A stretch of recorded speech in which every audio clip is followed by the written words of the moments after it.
Om Namo Narayanaya. Namaste. Welcome back. Today we're doing sort of an unscheduled live stream as I just had something this week on my thoughts and I just wanted to share. Before I get into that though, the Gayatri mantra. Om Bhava Savaha Tat Savite Varenyam Bhago Dhimahi Yonaf Prachodayat. I would now like to read from Lord Shree Swaminarayan's Shikshapatri, which I actually have read on my channel. If you go back, it's one of the first things I read here. This is verse 39. Mere showing devotion to God in any way shall not be practiced without doing one's Varna Dharma and Ashrama Dharma, that being the duties assigned to on the basis of caste and the order of life. And worship of God shall not be given up fearing that some foolish persons may rail at it. Jai Shri Swaminarayan.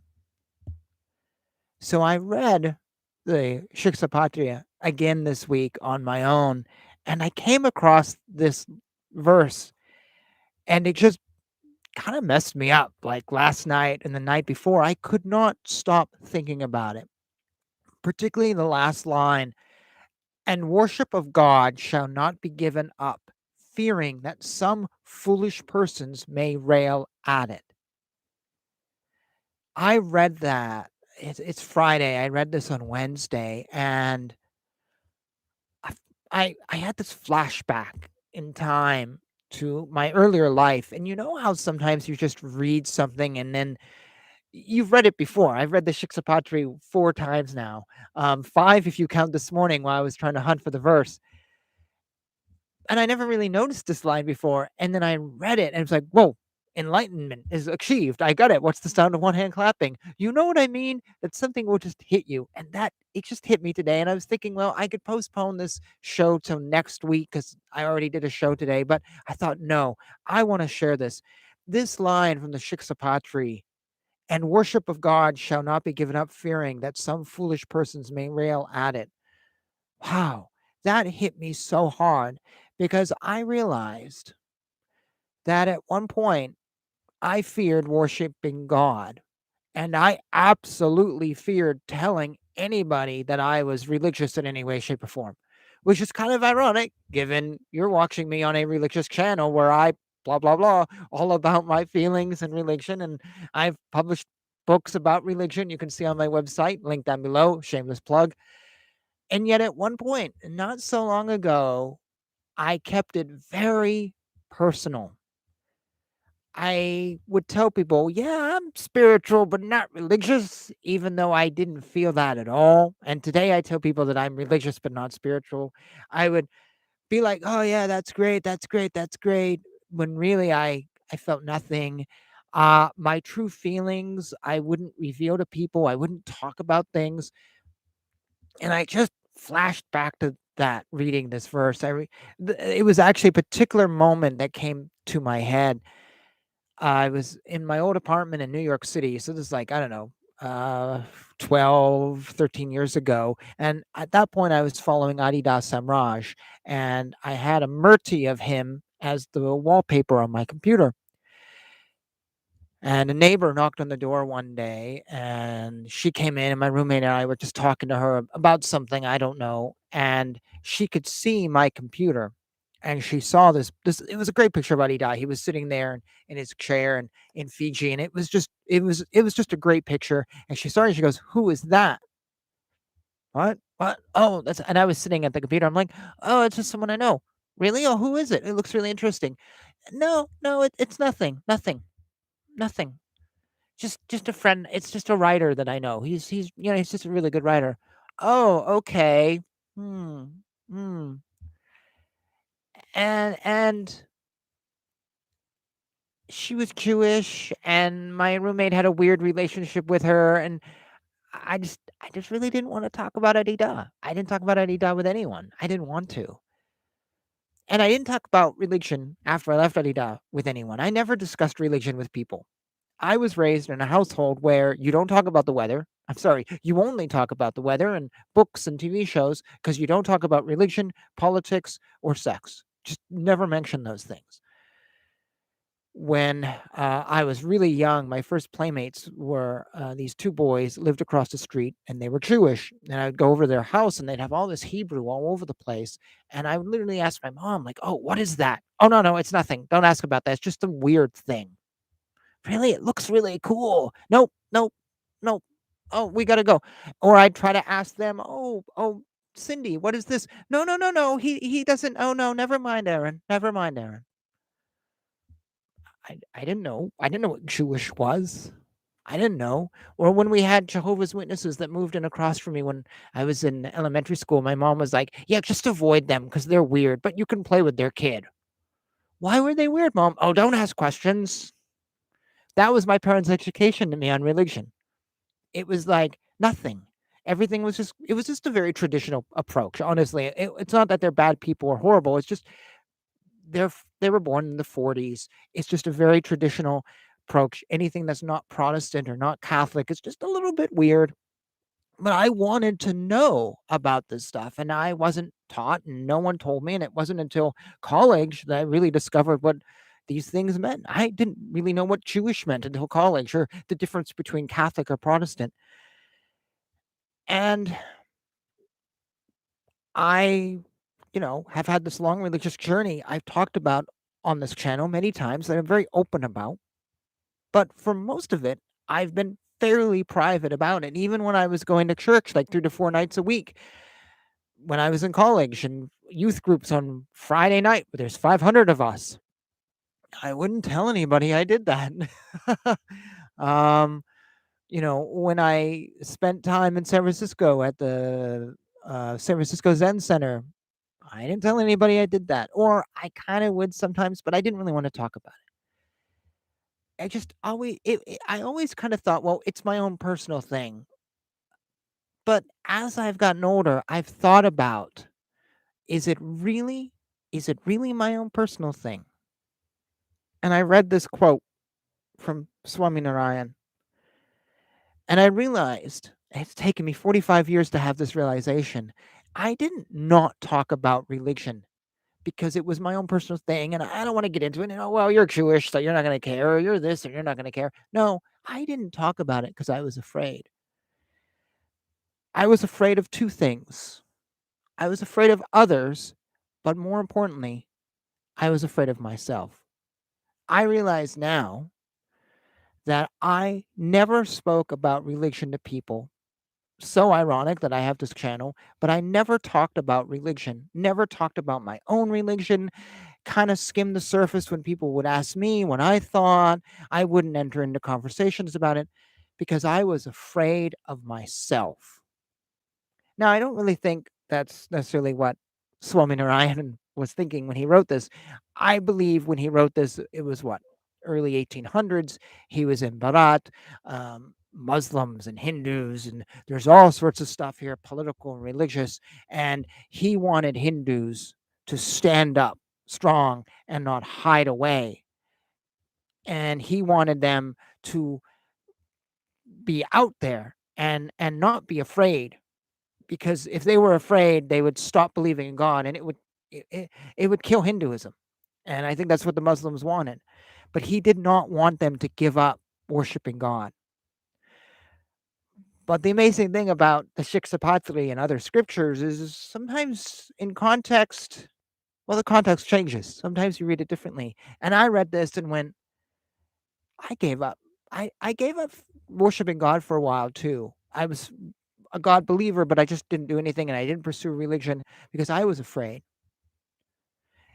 And the line says, "And worship of God shall not be given up, fearing that some foolish persons may rail against it."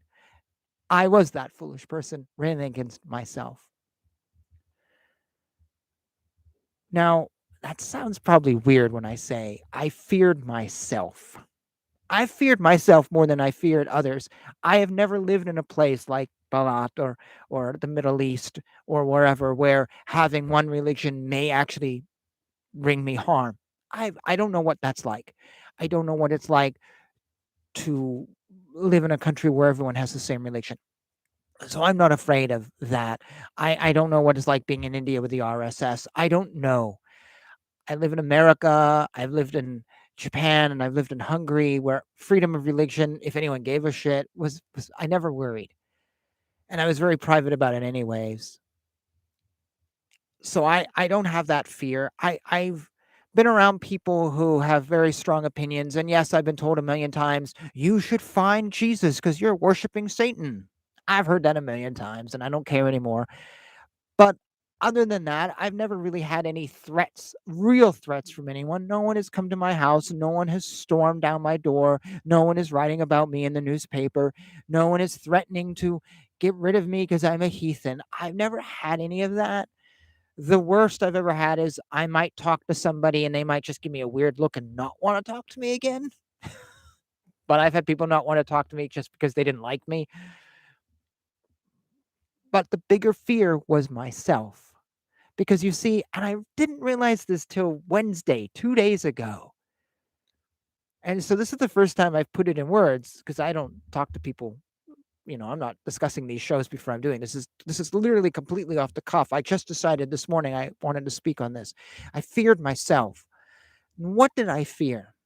I did not fear people condemning me or hating me, as I said. What I feared was people asking me questions about what I believed and not having the answers. Let that sink in. I feared my own beliefs. I feared someone coming to me and going, you believe in, for example, Adi Da Samraj, Promise God Man, the world teacher. And I would go, yes, I do. Please explain to me why he is this great guru that you feel some validation in. That's where my fear would kick in. And that's why I didn't want to have conversations with people. Because deep down, and I realized this, I never put in the words. It's just insane how you go so long. It's only in hindsight we have realizations. I realized all those years that I've kept silent, it was because I didn't have an answer. I couldn't tell someone why he was validated. And in hindsight, he really wasn't. I left him. I didn't care. I don't care now. He's just an example of something I've done. When I was in the Christian church in college for a few years, I enjoyed it and I loved the history of the church and I love talking about the history, but I never talked about Jesus that I can remember in any way, shape, or form with anybody. It made me uncomfortable to talk about Jesus because I had no relationship to Jesus. I had no belief in Jesus. I had no love for Jesus. I just really like the history of the church. But I avoided talking about Jesus because I would not have an answer. If someone said to me, do you love Jesus? Oh, yeah, sure. Really, how?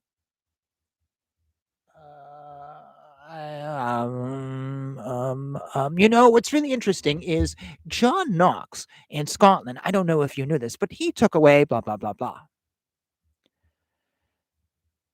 I realized 2 days ago I have avoided talking about religion because I actually had no answers to things because I believed in things and I followed things that I didn't honestly have any heart and soul in.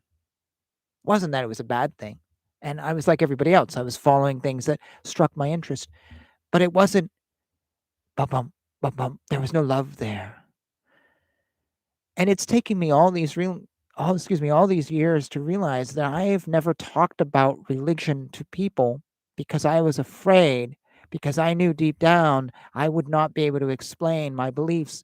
I would not be able to tell them, yes, I believe in something because X, Y, and Z, because really I didn't believe in what I followed. And that's a really weird revelation to have.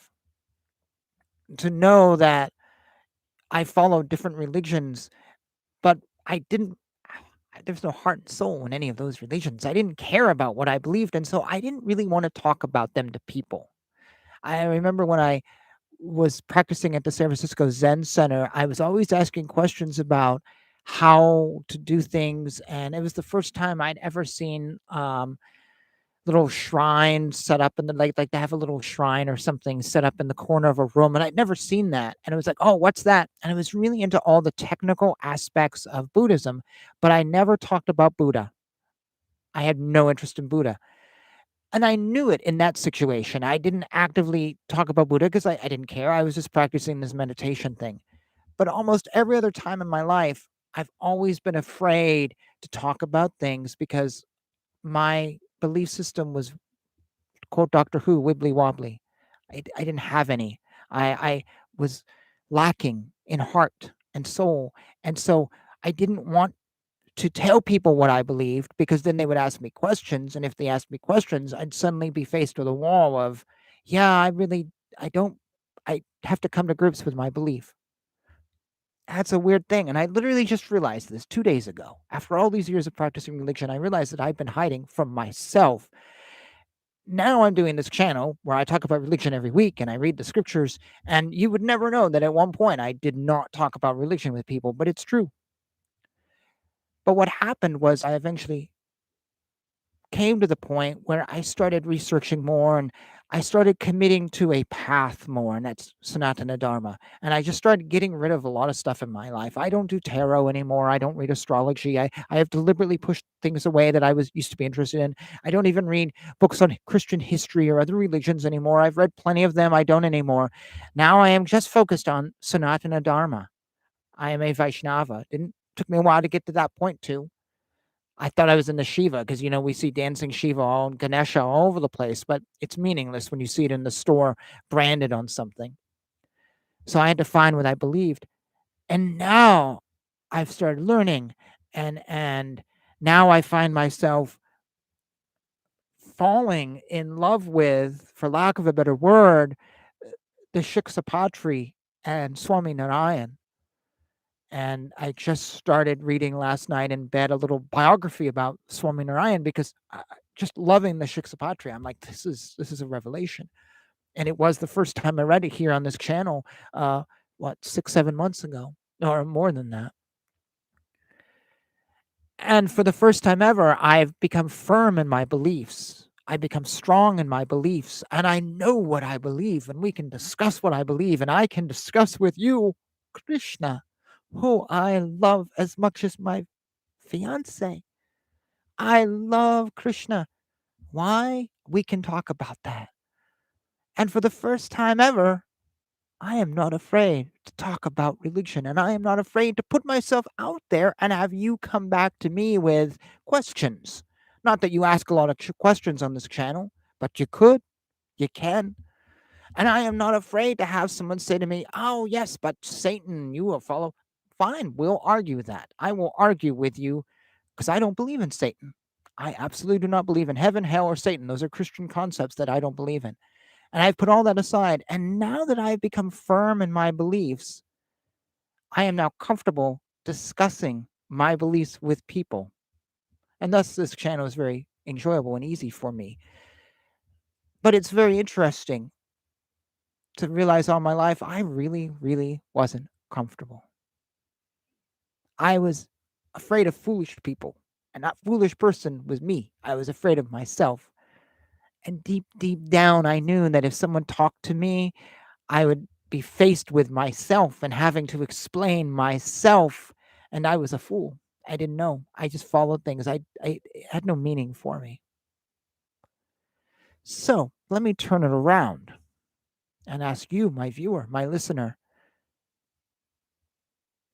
I mean, have I made sense? That's the first question. Do you understand what I'm talking about? Or am I just rambling gibberish? Also, have you found yourself in a position where someone has asked you a question about your religion or your beliefs or your spirituality, whatever, takes 1,000 forms, and you have literally been like, yeah, I don't know. And has that sort of reverberated in the back of your head like, wow, they asked me a really basic question and I couldn't answer it?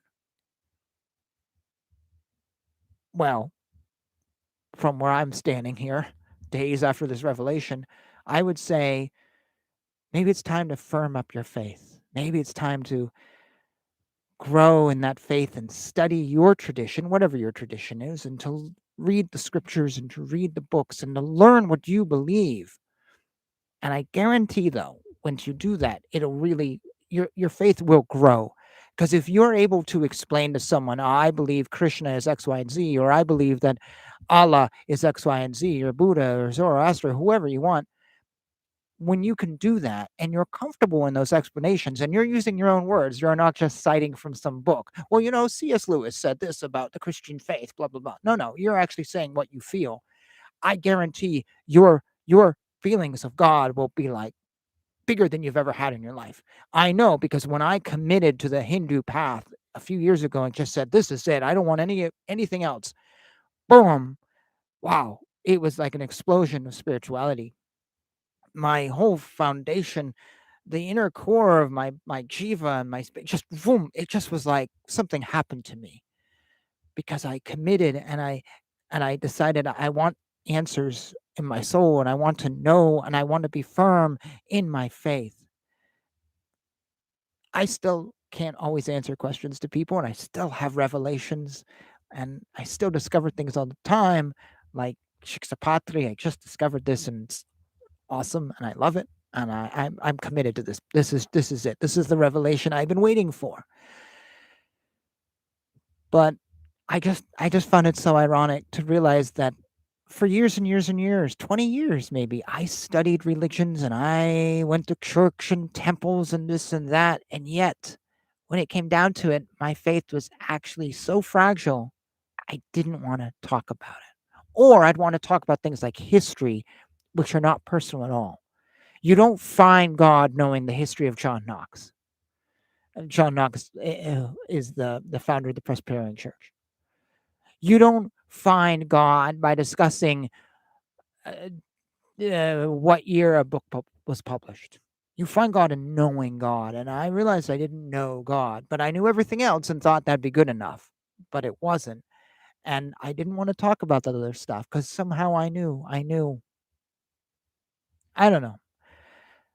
That's just my thoughts, and I just wanted to share that. Maybe this revelation isn't that much of a revelation after all, but it was just fascinating to read the scripture, which I have read 4 times, 5 times, and I never saw this line. I swear, I just passed by it, and then literally the other day, I was listening to a 2-hour satsang out of the, Arizona Vedic Cultural Center of, the Shree Swaminarayan Gurukul, and I'm watching this satsang, and it's in Garajati. Is that how you pronounce it? I might have mispronounced it. Gur gur Garaj. Yeah, whatever. I'm not gonna try. Anyone who watches this channel knows I mess up with words all the time.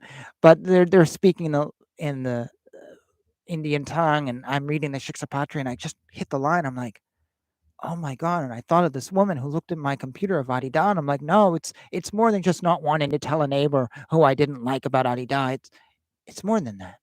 I actually didn't even really want to tell my roommate about Adi Da, who had gone to some meetings because I didn't want to discuss it. It was just like, it was just an interesting revelation. So that's all. That's all I wanted to share. Wanted to get that off my heart. Maybe you understand, maybe you don't, maybe you've been in the same place.